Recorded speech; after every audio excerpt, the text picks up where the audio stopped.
શાંતિ 20/2/2026 આજના મીઠા બાબાના મધુર મહાવાક્ય.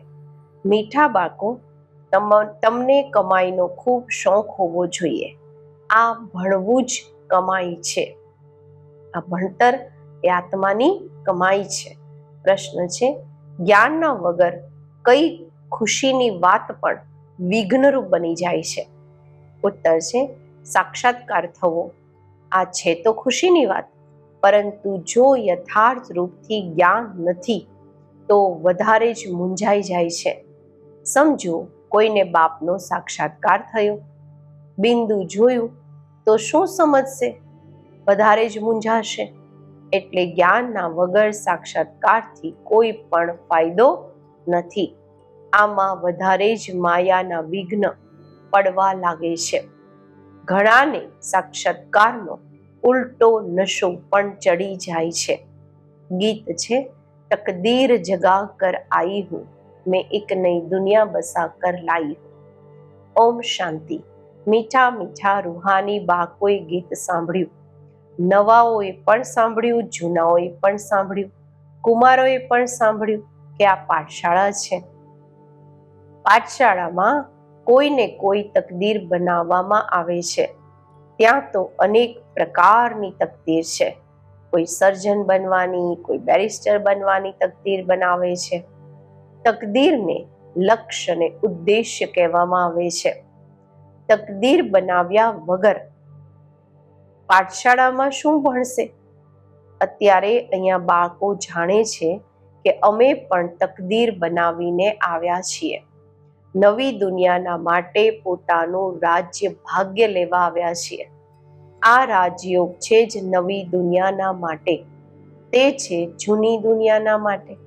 તે જૂની દુનિયાના માટે બેરિસ્ટર, એન્જિનિયર, સર્જન વગેરે બને છે. તે બનતા બનતા અત્યારે જૂની દુનિયાનો તો ટાઈમ ખૂબ થોડો રહ્યો છે. એ તો ખતમ થઈ જશે. તે તકદીર છે આ મૃત્યુલોકના માટે, એટલે કે આ જન્મના માટે. તમારું આ ભણવાનું છે નવી દુનિયાના માટે. તમે નવી દુનિયાના માટે તકદીર બનાવીને આવ્યા છો. નવી દુનિયામાં તમને રાજ્ય ભાગ્ય મળશે. કોણ ભણાવે છે? બેહદના બાપ, જેનાથી જ વારસો મેળવવાનો છે. જેમ ડોક્ટરથી ડોક્ટરીનો વારસો મેળવે છે, તે થઈ જાય છે આ જન્મનો વારસો. એક તો વારસો મળે છે બાપથી, બીજો વારસો મળે છે પોતાના ભણતરનો. અચ્છા, પછી જ્યારે વૃદ્ધ થાય છે ત્યારે ગુરુની પાસે જાય છે. શું ઈચ્છે છે? કહે છે, અમને શાંતિધામમાં જવાની શિક્ષા આપો, અમને સદગતિ આપો, અહીંયાથી કાઢીને અમને શાંતિધામ લઈ જાઓ. અત્યારે બાપથી વારસો મળે છે, ટીચરથી પણ વારસો મળે છે. આ જન્મના માટે. બાકી ગુરુથી કંઈ પણ મળતું નથી.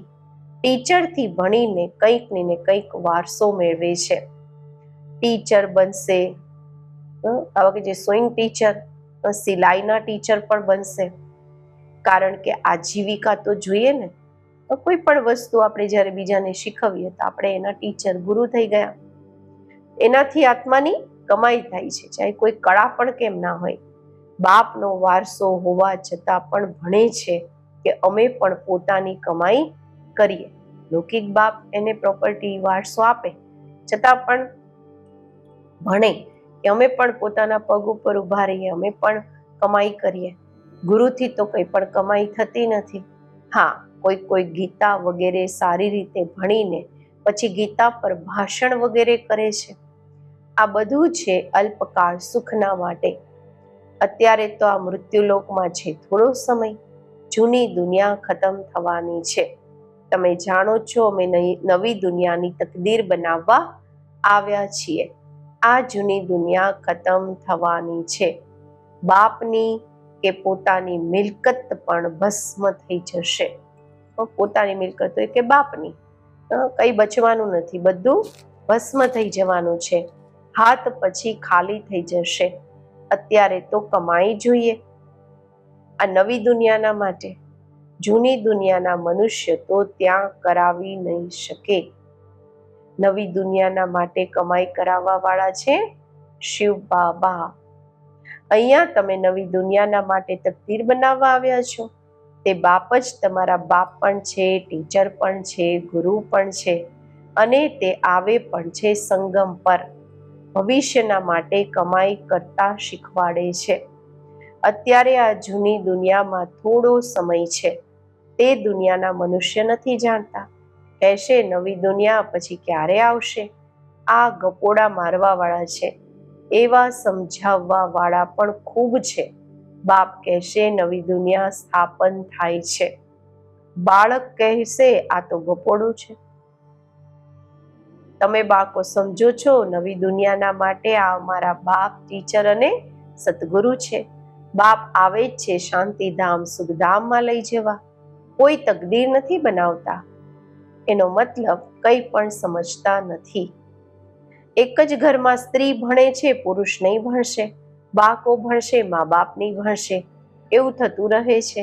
શરૂમાં કુટુંબના કુટુંબ આવ્યા, પરિવારના પરિવાર આવ્યા, પરંતુ માયાનું તોફાન લાગવાથી આશ્ચર્યવત સુનંતી, કથનતી અને બાપને છોડીને ચાલી ગયા. ગવાયેલું પણ છે ને. આશ્ચર્યવત સુનંતી બાપ ના બનશે, ભણવાનું ભણશે, છતાં પણ હાઈ કુદરત ડ્રામાની. બાપ પોતે કહે છે હાઈ ડ્રામા, હાઈ માયા. ડ્રામાની જ વાત થઈ ને. સ્ત્રી પુરુષ એકબીજાને ડાયવોર્સ આપે છે. બાળકો બાપને ફારકતી આપે છે. અહીંયા તો તે નથી. અહીંયા તો ડાયવોર્સ આપી ન શકે. બાપ તો આવ્યા જ છે બાળકોને સાચી કમાઈ કરાવવા. બાપ થોડી કોઈને ખાડામાં નાખશે. બાપ તો છે જ પતિત પાવન, રહેમ દિલ. બાપ આવીને દુઃખથી લિબરેટ કરે છે અને ગાઈડ બનીને સાથે લઈ જવા વાળા છે. એવા કોઈ લૌકિક ગુરુ નથી. નહીં કહેશે કે હું તમને સાથે લઈ જઈશ. એવા ગુરુ ક્યારેય જોયા? ક્યારેય સાંભળ્યા? ગુરુ લોકોથી તમે પૂછો કે આટલા તમારા જે ફોલોઅર્સ છે, તમે શરીર છોડીને જશો પછી શું આ ફોલોઅર્સને પણ સાથે લઈ જશો? એવું તો ક્યારેય કોઈ નહીં કહેશે કે હું ફોલોઅર્સને સાથે લઈ જઈશ. આ તો થઈ ન શકે. ક્યારેય કોઈ કહી ન શકે કે હું તમને બધાને નિર્વાણ ધામ કે મુક્તિધામમાં લઈ જઈશ. એવો પ્રશ્ન કોઈ પૂછી પણ ન શકે કે અમને તમે સાથે લઈ જશો. શાસ્ત્રોમાં છે ભગવાન વાચ, હું તમને લઈ જઈશ.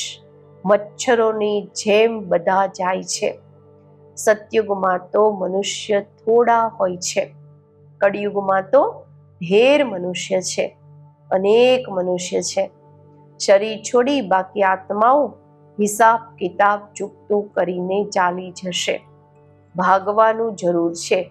આટલા મનુષ્ય રહી ન શકે. તમે બાળકો સારી રીતે જાણો છો. અત્યારે અમારે જવાનું છે ઘરે. આ શરીર તો છોડવાનું છે. આપ મુએ મર ગઈ દુનિયા. આપણે મરી ગયા તો આપણી પાછળ દુનિયા પણ ખતમ. આપણા માટે દુનિયા પણ તો નહીં ને. પોતાને માત્ર આત્મા સમજી બાપને યાદ કરવાના છે. આ જૂનું શરીર તો છોડવાનું છે. આ દુનિયા પણ જૂની છે. જેમ જૂના ઘરમાં બેસેલા હોવા છતાં નવું ઘર સામે તૈયાર થતું રહે તો સમજશે કે અમારા માટે બની રહ્યું છે. બુદ્ધિ ચાલી જશે નવા ઘર તરફ. આમાં આ બનાવો, આ કરો, તો મમત્વ બધું જૂનાથી મટીને નવામાં જોડાઈ જાય છે. તે થઈ હદની વાત. આ છે બેહદની દુનિયાની વાત. જૂની દુનિયાથી મમત્વ મટાડવાનું છે અને નવી દુનિયામાં લગાવવાનું છે. જાણે છે આ જૂની દુનિયા તો ખતમ થઈ જવાની છે.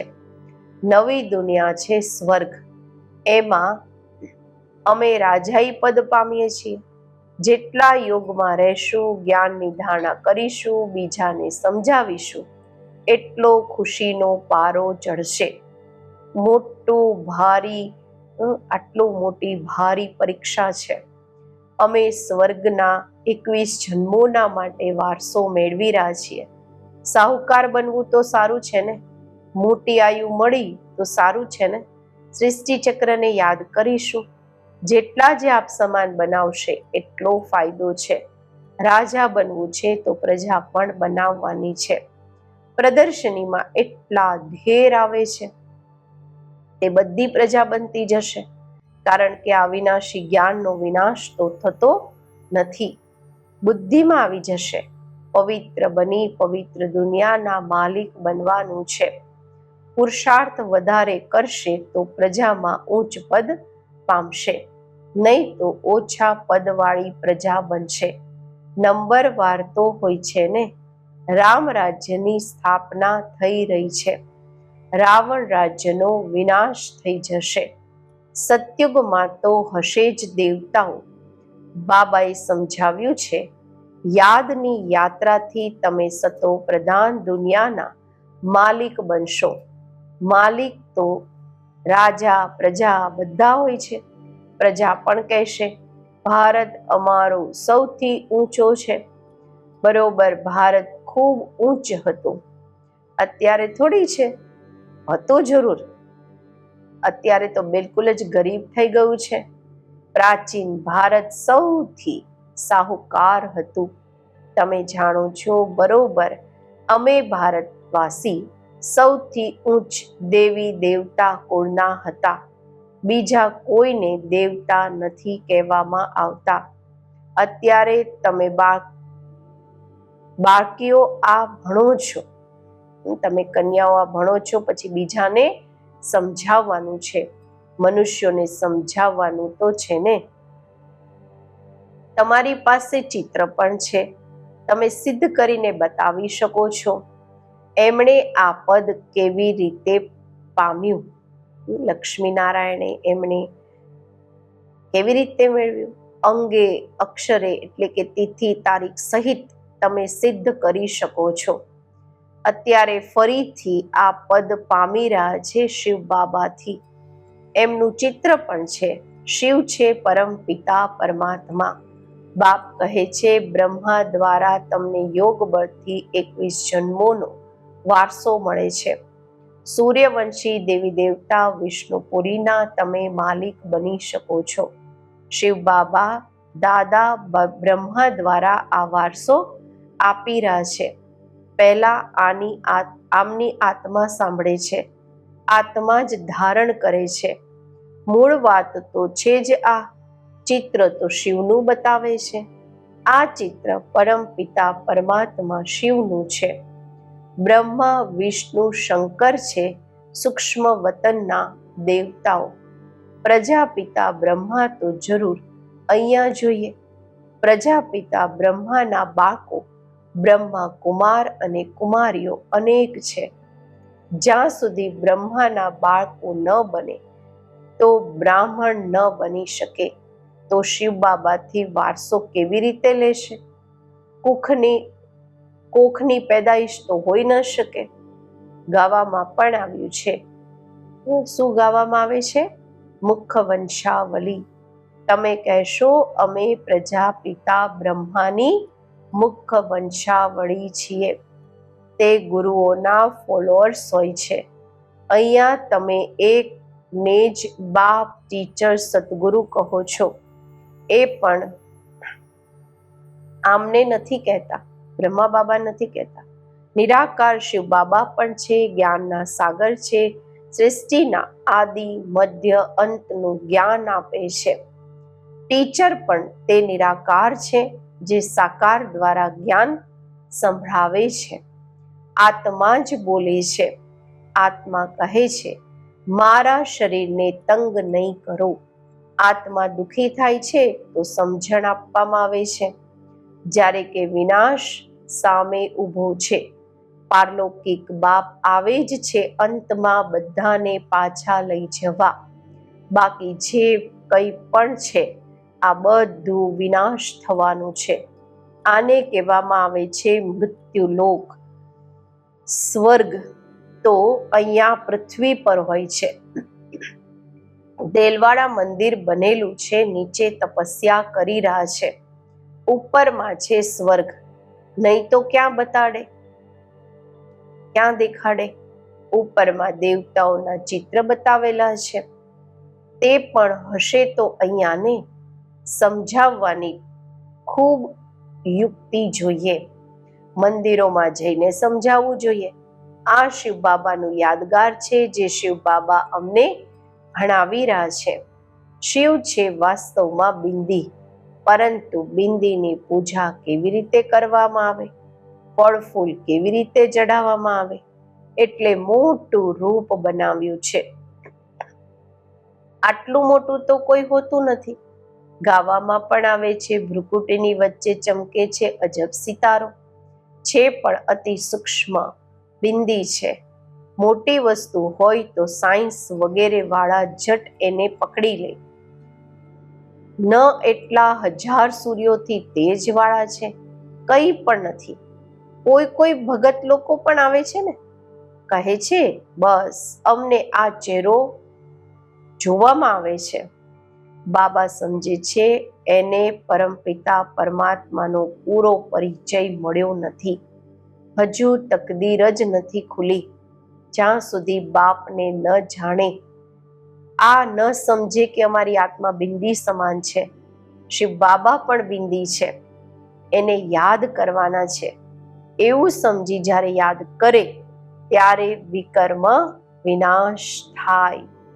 બાકી આ જોવામાં આવે છે, આવું દેખાય છે, તેવું દેખાય છે, અને પછી માયાના વિઘ્ન કહેવામાં આવે છે. તમે બાળકો તો અત્યારે ખુશીથી કહો છો કે અમને બાપ મળ્યા છે. મનુષ્ય તો શ્રી કૃષ્ણનો સાક્ષાત્કાર કરી ખૂબ ખુશીમાં ડાન્સ વગેરે કરે છે, પરંતુ એનાથી કોઈ સદગતિ નથી થતી. આ સાક્ષાત્કાર તો અનાયાસ જ થઈ જાય છે. જો સારી રીતે ભણશો, નહીં તો પ્રજામાં ચાલી જશો. સાક્ષાત્કારનો પણ ફાયદો તો મળવાનો છે ને. ભક્તિ માર્ગમાં ખૂબ મહેનત કરે છે ત્યારે સાક્ષાત્કાર થાય છે. અહીંયા થોડી પણ મહેનત કરે છે તો સાક્ષાત્કાર થાય છે, પરંતુ ફાયદો કંઈ નથી. શ્રી કૃષ્ણપુરીમાં સાધારણ પ્રજા વગેરે જઈને બનશે. અત્યારે તમે બાળકો જાણો છો, શિવ બાબા અમને આ જ્ઞાન સંભળાવી રહ્યા છે. બાપનું ફરમાન છે પવિત્ર જરૂર બનવાનું છે, પરંતુ કોઈ પવિત્ર પણ રહી નથી શકતા. ક્યારેક પતિત પણ અહીંયા છુપાઈને આવી જાય છે. તે પોતાનું જ નુકસાન કરે છે, પોતાને ઠગે છે. બાપને ઠગવાની વાત જ નથી. બાપથી ઠગી કરીને કોઈ પૈસા લેવાના છે શું? શિવ બાબાની શ્રીમત પર કાયદેસર નથી ચાલતા તો શું હાલ થશે? સમજવામાં આવે છે તકદીરમાં નથી ભણતા અને વધારે જ બીજાને દુઃખ આપતા રહેશે તો એક તો ખૂબ સજા ખાવી પડશે, અને બીજું પછી પદ પણ ભ્રષ્ટ થઈ જશે. કોઈ પણ કાયદાના વિરુદ્ધ કામ નહીં કરવું જોઈએ. બાપ તો સમજાવશે ને કે તમારી ચલણ ઠીક નથી. બાપ તો કમાઈ કરવાનો રસ્તો બતાવે છે, પછી કોઈ કરે ન કરે એની તકદીર. સજાઓ ખાઈને પાછા શાંતિધામમાં તો જવાનું જ છે. પદભ્રષ્ટ થઈ જશે, કંઈ પણ મળશે નહીં. આવે તો ઘણા છે, પરંતુ અહીંયા તો બાપથી વારસો લેવાની વાત છે. બાકો કહે છે બાબા અમે તો સ્વર્ગના સૂર્યવંશી રાજાઈ પદ પામીશું. રાજયોગ છે ને, સ્ટુડન્ટ સ્કોલરશિપ પણ લે છે ને, પાસ થવા વાળાને સ્કોલરશિપ મળે છે. આ માળા એમની બનાવેલી છે જેમણે સ્કોલરશિપ લીધી છે. જેવું પાસ થશે એવી સ્કોલરશિપ મળશે. આ માળા બનેલી છે. સ્કોલરશિપ વાળાની વૃદ્ધિ થતા હજારો બની જાય છે. રાજાઈ પદ છે સ્કોલરશિપ. જે સારી રીતે ભણવાનું ભણે છે તે ગુપ્ત રહી નથી શકતા. ખૂબ નવા પણ જૂનાઓથી આગળ નીકળી જાય છે. જેમ જુઓ, ઘણી બાળકીઓ આવે છે, કહે છે, અમને આ ભણવાનું તો ખૂબ સારું લાગે છે. અમે પ્રણ કરીએ છીએ, પ્રતિજ્ઞા કરીએ છીએ કે આ જિસ્માની ભણવાનો કોર્સ પૂરો કરી દૈહિક ભણવાનું ભણીને પછી આ ભણવામાં લાગી જઈશું. પોતાનું હીરા જેવું જીવન બનાવશું. અમે પોતાની સાચી કમાઈ કરી 21 જન્મોના માટે વારસો મેળવશું. કેટલી ખુશી થાય છે. જાણે છે આ વારસો અત્યારે નહીં લીધો તો પછી ક્યારેય નહીં લઈ શકશે. ભણવાનો શોખ હોય છે ને, કોઈને તો જરાય પણ શોખ નથી સમજવાનો. જૂનાઓને પણ એટલો શોખ નથી જેટલો નવાઓને છે. વંડર છે ને. કહેશે ડ્રામા પ્રમાણે તકદીરમાં નથી તો ભગવાન પણ શું કરે? ટીચર તો ભણાવે છે. અચ્છા, મીઠા મીઠા સિકિલધા બાળકો પ્રત્યે માત પિતા બાપ દાદાના યાદ પ્યાર અને ગુડ મોર્નિંગ. રૂહાની બાપના રૂહાની બાળકોને નમસ્તે. આપણે રૂહાની બાળકોના રૂહાની બાપને નમસ્તે. ધારણા માટે મુખ્ય સાર. પહેલું છે, પોતાની કમીઓને છુપાવીને પણ સ્વયંને ઠગવાનું છે, એટલે ક્યારેય પણ પોતાનાથી ઠગી નથી કરવાની. પોતાની કમી કમજોરીને છુપાવી એ પણ પોતાને ઠગવાનું થયું. તો બાબા કહે છે પોતાને ઠગવાનું નથી.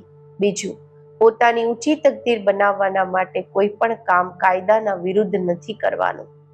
ભણવાનો શોખ રાખવાનો છે. આપ સમાન બનાવવાની સેવા કરવાની છે. આજનું વરદાન, અમૃત વેળાની મદદ કે શ્રીમતની પાલના દ્વારા સ્મૃતિને સમર્થવાન બનાવવા વાળા સ્મૃતિ સ્વરૂપ ભવ. પોતાની સ્મૃતિને સમર્થવાન બનાવવાની છે કે સ્વતઃ સ્મૃતિ સ્વરૂપ બનવું છે, તો અમૃત વેળાના સમયની વેલ્યુને જાણો. જેવી શ્રીમત છે એ પ્રમાણે સમયને ઓળખીને સમય પ્રમાણે ચાલો તો સહજ સર્વ પ્રાપ્તિ કરી શકશો અને મહેનતથી છૂટી જશો. અમૃત વેળાના મહત્વને સમજીને ચાલવાથી દરેક કર્મ મહત્વ પ્રમાણે હશે, એના મહત્વ પ્રમાણે થશે. એ સમયે વિશેષ સાયલેન્સ રહે છે, એટલે સહજ સ્મૃતિને સમર્થવાન બનાવી શકો છો. બાબાની યાદને શક્તિશાળી બનાવી શકો છો. સ્લોગન છે, યાદ અને નિસ્વાર્થ સેવા દ્વારા માયાજીત બનવા વાળા જ સદા વિજયી છે. અવ્યક્ત ઇશારા, એકતા અને વિશ્વાસની વિશેષતા દ્વારા સફળતા સંપન્ન બનો. સંગઠિત રૂપમાં તમે બ્રાહ્મણ બાળકોની આપસમાં સંપર્કની ભાષા અવ્યક્ત ભાવની હોવી જોઈએ. જેમ ફરિશ્તા અથવા આત્માઓથી બોલી રહી છે, એના માટે કોઈની પણ સાંભળેલી ગલતીને ભૂલને સંકલ્પમાં પણ ન સ્વીકાર કરવી અને ન કરાવવી. એવી જ્યારે સ્થિતિ હોય ત્યારે જ બાપની જે શુભકામના છે એક મત સંગઠનની, તે પ્રેક્ટિકલમાં થશે અને તમારા દ્વારા બાપ પ્રત્યક્ષ થશે. ઓમ શાંતિ.